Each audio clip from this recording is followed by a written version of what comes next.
स्वागत है अहाँ सबके हमर ई नवका ब्लॉग में। तो अखन देख रहल छी कि एक बेर हमरा सब कॉफी पी लेलहुँ हँ, आब दोबारा चाय बनि रहल छै।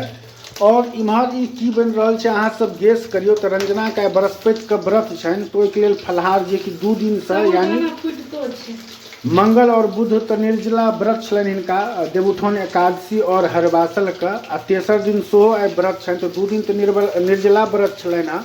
आई तेसर दिन व्रत छनि, तो फलाहार आई कऽ सकै छथिन। पानि तानि पीलथि हम सुबह सुबह ब्राह्मण भोजन करा के। ओ सब अहाँ सब जे छै से पिछलका ब्लॉग में अहाँ सब देखनहिए हेबै। तो अखन बनि रहल छै फलाहार। आब अहाँ सब सोचैत हेबै कि कोन चीज के फलाहार बनि रहल छै। तो ई चीज आब हम रंजना से सएह पूछै छियै, रंजना ई कोन चीज के अहाँ फलाहार बना रहल छी? हम साबुरदाना फूला देने छलिए राति में। एहिमे कनी साबुरदाना नीक से फूलल हेबाक चाही। ओना जे अगर दूध वाला साबुरदाना जे खीर बनबै छै ओहिमे तऽ कनी कमो फूलल रह तऽ भऽ जाइ छै। इमे कनी नीक से फूलल। तऽ राति में हम एकरा छोले जे भिगोने रहिए सब्जी में डाले ला, ओहे संगे एकरो भिगा देने रहिए। तो ये बनबै छै आलू और साबुरदाना के टिक्की सिंपल। एहिमे आलू छै और साबुरदाना छै। आलूओ फलाहार होइ छै, कतेक लोग आलू दूध फलाहार केलक। तऽ हम एहिमे जे छै ने, हमरा काल्हिए से मोन होइ छलै खाइके। तो आलू और मतलब साबुरदाना के टिक्की जकाँ बना के और संगे दही सेहो हम पौरने छियै, ताहि संगे हम खेबै। साबुरदाना के जे छै से टिक्की बनि रहल छै। एकरा नॉर्मल खीर नहीं नीक लगैए ओते। एकरा दही से नहीं खेथिन, बिना नमक वाला छै। नमक तमक सब किछो नहीं पड़तै, कियाकि फलाहार में यूज कयल जेतै।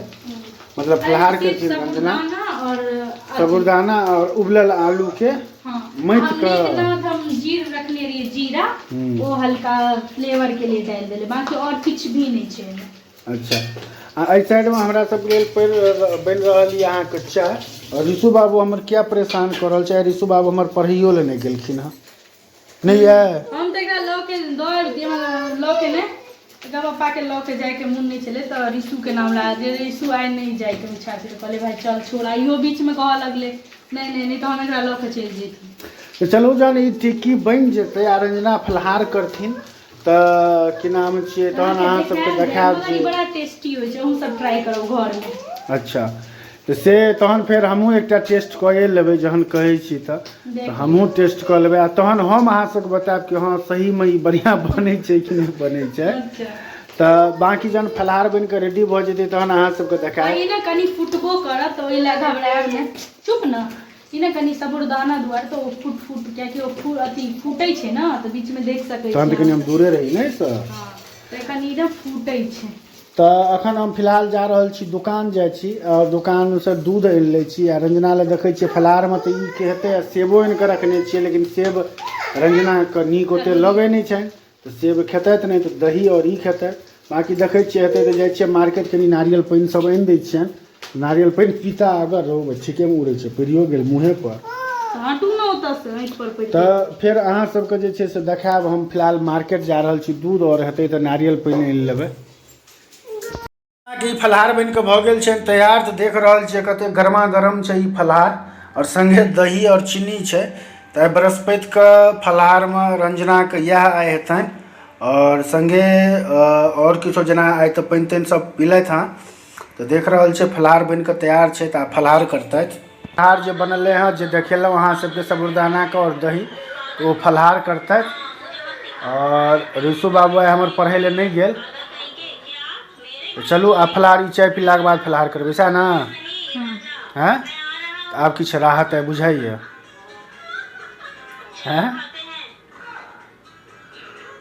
बाजू किछो राहत छै? हमरा ओहो 2 दिन जे छै ना, मतलब पहिलुक दिन बस हमरा भेल जे माथा साँझ के दुखाए लागल। तकर बाद काल्हि हमरा भगवान के कृपा से काल्हि हमरा किछो नहीं बुझायल। जे बोठान अथी सॉरी अथी हेरबासल वाला एकादशी दिन बहुत पता चल अथी माथो दुखाए लागल। 12-1 बजे करीब कंठो जेना लगै छलै सुखाए। मगर काल्हि हमरा प्रभु के कृपा से, विष्णु भगवान के कृपा से हमरा काल्हि किछु नहीं बुझायल। आइ जे 5 बजे हम उठल रहौं तो हमरा पता नहीं भोर में बुझियो तो कंठ जेना लगै छलै सुखाए। मतलब पारण आ मतलब पारण तो बुझियो तो हम पारण काल्हि करबै। संपूर्ण पारण जे होइ छै, नमक खेबै, आइ बिना नमक वाला खाना खेबै हम। तो संपूर्ण खाना हम काल्हि खेबै। तो आइ साँझ मतलब भोर में जेना लगै छलै हमर कंठ सुखाइए। हमरा ई ला होइतो छलै जे राति भरि ठीक छलौ, एखन किया? तो भगवान तो परीक्षा लै छथिन ना। खैर प्रभु बहुत पार लगा देने तो विष्णु भगवान के जते धन्यवाद कहिए न ओते कम छै। तो प्रभु के बहुत शक्ति छै भगवान में, अगर अहाँ विश्वास रखियो न, कहावत छै न कण कण में भगवान के वास छै, तो सच्चे कण कण में भगवान के वास छै। ई चीज रियलाइज हमरा भेल, नहीं तो 48 घंटा बिना रहलिए रातिका खाना जे देख रहल छी अहाँ सब, ई बनि रहल छै पूरी, और ई तऽ बेसी बना रहल छी, कियाकि बेसी एहि दुआरे हम कहि रहल छियै कियाकि रंजना खा लेने छथिन।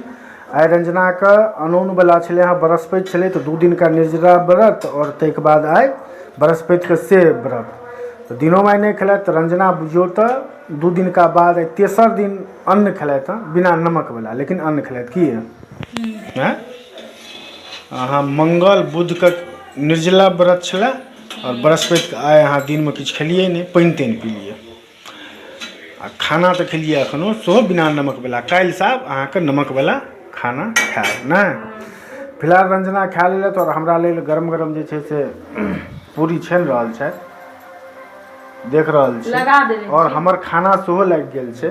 तो ताहि दुआरे हम कहलिए कि अहाँ तऽ बेसी बना रहल छियै, कियाकि देखियौ एते रास हमरा फ्रिज में सानल नहीं रखे छै, कहै छै खराब होइ छै, मतलब नहीं रखबाक चाही। आटा कतेक लोग के देखै छी आटा सान ले तो फ्रिज में राखि देत, मगर नहीं रखबाक चाही, बीमारी होइ छै से, और दोषो होइ छै कहाँ तो हम तऽ नहीं ओना रखै छी आटा, हम रखते नहीं छी, हम एते सनलहुँ जे बना लेलहुँ। देखियो एते रास हमरा प्लेट में मतलब थारी में तऽ नहिए छथिन, आ संगे संगे एते रास छैहे, तऽ एते तऽ खेबै नहीं, तऽ किछु ने किछु राखि देथिन तो खराब नहीं हेतै। लेकिन आटा नहीं रखैए छम्मा रंजना अहाँके फ्रिज सबमे, या फिर सानल नहीं है। तो चलो, और दही छै कि नहीं? छम्मा कहलिए हम। अच्छा, तो दही छै कि नहीं? छै, सेवई छै ना। चलू दही आ सेवई सेहो छै, तो ओहो अच्छा सेवई सेहो बनल छै, तो चलू सेवइयो छै आ कनि दहियो लऽ लेबै, तऽ एकदम खाइमे मजा आबि जेतै। अहाँ सबके अगर हमर वीडियो ई नीक लागल हुए तऽ चैनलके सब्सक्राइब कऽ देबै, वीडियो को ज़्यादा से ज़्यादा लाइक और शेयर कऽ देबै। चलू आब अहाँ सबसँ मिलब नेक्स्ट ब्लॉगमे।